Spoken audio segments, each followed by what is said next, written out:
Hello, this is Molly Reamer with 30 Days of Goddess in Bridges Grove, and this is a flip through video of my prayer books for October. I'm actually going to start today in a different way than I usually do, which is I'm going to start with my little mini prayer book for Hecate, and then I'll move on to the other ones. So I do have my little October Magic prayer booklet as well. This was available for everybody for free as a companion to our replenish retreat that we offered. This one I just did up pretty, I guess I'm starting with this one and not the Hecate one, by the way. I just did this one up with lots of stickers. We had a ephemera exchange in the Goddess Magic community, so I got some nice mushroom stickers from Dawn, and those feature heavily in this. I really like my little center page, if I do say so myself. That turned out pretty cute. So this booklet's actually still available for you for free at the Replenish Retreat homepage, which I will link to below. And stay tuned for a winter version for our next winter solstice retreat as we close out the Replenish series this year. And so there's that little book. So just quickly moving through these. Like to try to keep this a little shorter so I don't end up having to patch the files together. My phone runs out of storage space pretty quickly. And so we're just going to have a quick peek at this. This one has some ephemera from Amanda Fall. This is my little mini prayer book for Hecate. And I didn't do a lot with this one. I like to just keep these as a companion. I should have kept that out to show you. I keep this in a little bag with my replenished prayer book. I'll maybe make another video about that or something at some other time. But I keep the replenished book in a little bag, and then I slip the goddess specific little booklet in with that one, and that makes it, and I just carry it outside with me in the morning, and it makes a nice little opportunity to check in and to continue to, so these practices are not just about, printing things out and coloring things. These practices are about creating a relationship with you, with the sacred, with yourself, with the goddess in your life, with a deeper connection and investment in the fullness and richness of your own life. And so these materials that I create offer you then the opportunity and the invitation to check back in regularly, again and again, not just read something, watch something, think about something, think that's nice, and then move on to the next thing, but instead have a regular place of return, a regular place of homecoming and return, and a regular opportunity to check in with the sacred and with yourself. So I often say that 30 Days of Goddess is about making space for the sacred and for yourself at the center of your own life, and it really is. And so everything that I make and create to support this practice is designed to help support you, not to tell you what to do or to make it into a to-do list or a giant list of things that you have to be responsible for.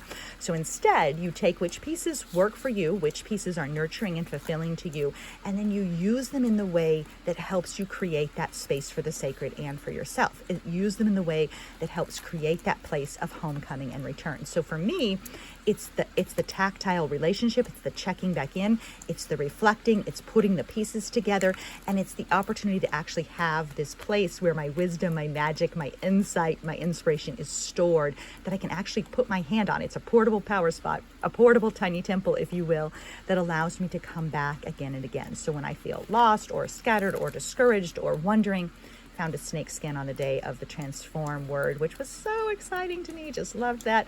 Went on a little retreat with Mark to work on my next book, and so found some feathers there. That was really great. Anyway, these provide these opportunities to return. So for me, the having something that I can hold in my hands and that I return to every single day without fail, that's the most powerful gift of this practice. It's the space holding, it's the invitation, and it's that checking back in, the checking back in, the checking back in, again and again and again and again. And these are the resources and the tools that I create to help you do that. Please use the ones that feel nourishing and supportive to you, and then leave the rest. Because as I said, this practice is here to support you and encourage you, not to tell you what to do. So this was a friend's daughter's wedding that I went to, and I kept some rose petals and a little sprig of wheat. We sat on straw bales or hay bales during the wedding, and so I grabbed a little piece to put in my book. And if you can hear some gunshots in the background, I do apologize about that. It is hunting season in Missouri, and people in the neighboring area are like sighting in their rifles to go on their various adventures. So anyway, moving right along, this month I was using the Samhain Oracle that I got from Warts and Cunning, and so you'll see those pages, you'll see those pieces reflected on my pages. As well as I start to move in here, there's a lot of Halloween stickers start to make their appearance, and so my pages become less connected to the words of the day and much more Halloweeny in vibe, because I was enjoying all those things. Also some fall leaves reflected, and but lots of Halloween type themed things as the book continues to unfold, and including this exuberant page. So anyway, have fun with it. This is a practice that you can have fun. It holds so much, and it can really hold you too. And that is really the message. So here's the remaining Samhain Oracle cards that I didn't end up using. I just picked one each day from that oracle, and then still ended up with some more fun little faces from prizes that I gave for Plinko at my mom's Halloween party. And so then finally closing up, you will notice that I've had to restart the video several times, so apologies about that. I am running out of storage space and I'm doing my best. So closing up with our Simple and Sacred monthly practice guidebook for the Goddess Magic community. I do have these books for each month that I've created for that community, so feel free to join us at goddessmagic.com. And I do have some leftover affirmation stickers in here that I didn't end up using, Hecate cards that I sent out with magic mail, the larger version of the Hecate mini booklet. This was kind of a fun thing to do. I was just experimenting with this size, and I think I might be gonna use that again in the next year to come. This tidy little half page size. It just prints out really easily and is really easy to do. Doesn't fit as nicely into the little bag that I was referencing, so I have to make my peace with that. But anyway, I just have really loved these guidebooks. Have been a lot of work for me, and I'm working on an exciting new compilation whole entire year guidebook for 2025. But that said, even though these guidebooks were a lot of work, these are my little replenished cards, so those are actually still available to you as well. A little mini set for our replenish retreat for Samhain. I'll have one more retreat like that this year, and I get such nice little cards from people, and I like to put them in my book. Each book then becomes kind of a compilation of magic from so many people. It's not just from me. So like that's from my friend Chalet, and here's a card from Christy, and there's just nice things, little connections with people that have been made through this practice. But anyway, back to the guidebooks. I have enjoyed creating them. This has been one of the real delights of this year. Unexpected. I wasn't intending to make one every single month, and then I did.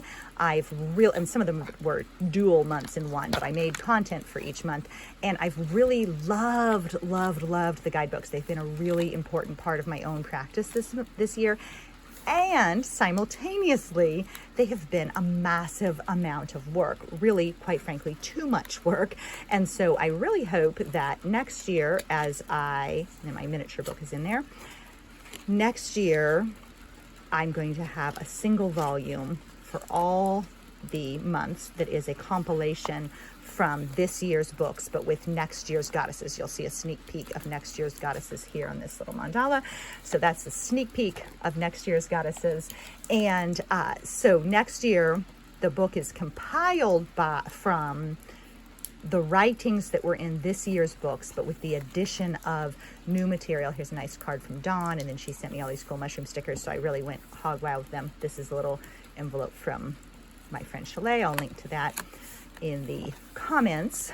But my point, and this is from Leslie Bragensky, the pistils, and then an amazing big leaf that I put in that I picked up at my kids' homeschool co-op. And then I like to put my cards in these little index card holders in the back. And another Hecate card for good measure, because you can't have too much of those beautiful cards. Anyway, the next year, the book has new questions, new practices, and new goddesses, and then the poems and kind of core readings. Oh my goodness, those gunshots. I'm so sorry about this.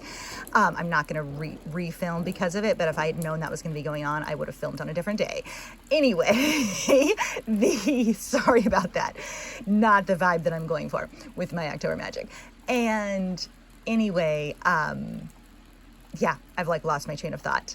Guidebooks, good, full of magic, lots to explore. Looking forward to having the annual one to explore together as we walk through 2025. So feel free to join us at the Goddess Magic community. That's patreon.com/Goddess Magic. And then you can always find free printable resources and free practice updates at 30daysofgoddess.com. Thanks so much for being here, and welcome to November. Keep living your magic. Bye-bye.